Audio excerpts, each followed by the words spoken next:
श्रीदक्षिणामूर्त्यष्टकम् विश्वं दर्पणदृश्यमाननगरे तुर्यं निजान्तर्गतम् पश्यन्नात्मनि मायया बहुनिवोद्भूतं यथा निद्रया यः साक्षात् कुरुते प्रबोधसमये स्वात्मानमेवाद्वयम् तस्मै श्रीगुरुमूर्तये नम इदम् श्रीदक्षिणामूर्तये बीजस्यान्तरिवाङ्गुरो जगदिदं प्राङ्निर्विकल्पं पुनः मायाकल्पितदेशकालकलना वैचित्र्यचित्रीकृतम् मायावीव विजृम्भयत्यपि महायोगी वयस्वेच्छया तस्मै श्रीगुरुमूर्तये नम इदम् श्रीदक्षिणामूर्तये यस्यैव स्फुरणं सदात्मकमसत्कल्पात्मकं भासते साक्षात् तत्त्वमसि वेदवचसा यो बोधयत्याश्रितान् यत् साक्षात् करणात् भवेन्न पुनरावृत्तिर्भवाम्बोनिधौ तस्मै श्रीगुरुमूर्तये नम इदम् श्रीदक्षिणामूर्तये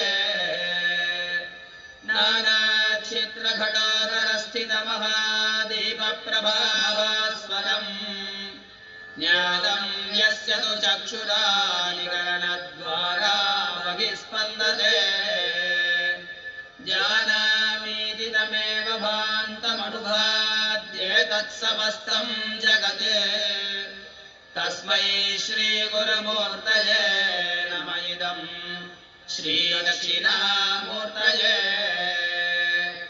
देहं प्राणमपीन्द्रियाण्यविचलां बुद्धिं च शून्यं विदुः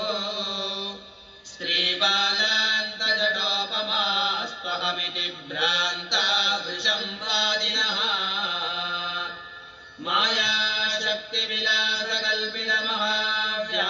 मायाशक्तिविलासकल्पितमहाव्यामोहसंहारिणे तस्मै श्रीगुरुमूर्तये नम इदम् श्रीदक्षिणामूर्तये राहुग्रस्तदिवाकरेन्दुसदृशो मायासमाच्छादनात् सन्मात्रकरणोपसंहरणतो यो भूत्सुषुप्तः पुमान् प्रागस्वाप्समिति प्रबोधसमये प्रत्यभिज्ञायते तस्मै श्रीगुरुमूर्तये नम इदम् श्रीदक्षिणामूर्तये बाल्यादिष्वपि जाग्रतादिषु तथा सर्वास्वस्थास्वपि व्यावृत्तास्वनुवर्तमानमविद्यन्तः सदा स्वात्मानं प्रकटीकरोति भजतां यो मुद्रया भद्रया तस्मै श्रीगुरुमूर्तये नम इदम् श्रीदक्षिणामूर्तये विश्वं पश्यति कार्यकारणतया स्वस्वामि सम्बन्धतः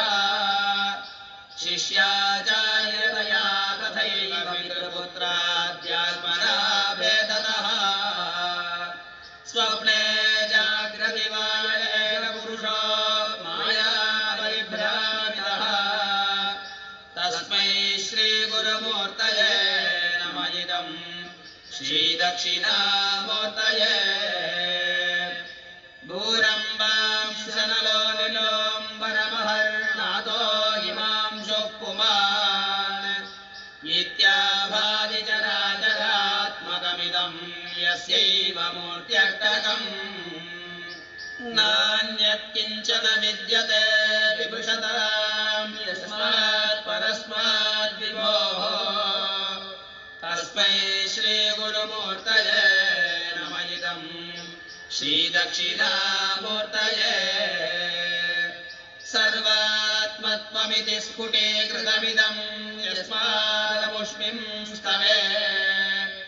तेनास्य श्रवणात् तदर्थमननात् ध्यानाच्च सङ्कीर्तनात् सर्वात्मत्वमहाविभूतिसहितं स्यादेश्वरत्वं स्वतः सिद्ध्ये